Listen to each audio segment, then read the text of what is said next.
Vacil Frutta, Adriatica, la Valle dei Sapori, un nuovo mondo alimentare. Avacil di Breda, Treviso. Ben ritrovati al meteo. Prime crepe all'anticiclone. Va aumentando la copertura nuvolosa sulle nostre regioni.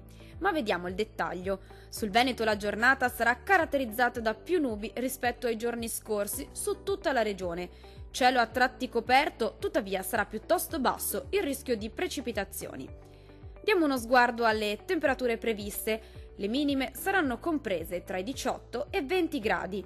Valori massimi in lieve calo, oscillanti tra i 26 e i 28 gradi. Passiamo ora al Friuli Venezia Giulia.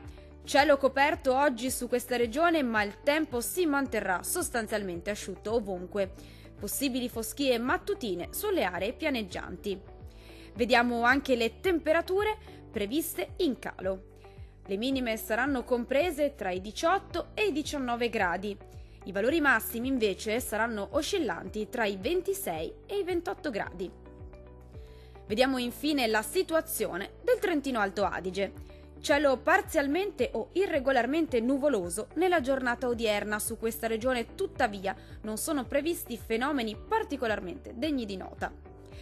Diamo uno sguardo anche alle temperature. Le minime risulteranno intorno ai 17 gradi. I valori massimi invece oscilleranno tra i 29 e i 32 gradi. Dal meteo di Antenna 3 per ora è tutto. Arrivederci al prossimo aggiornamento.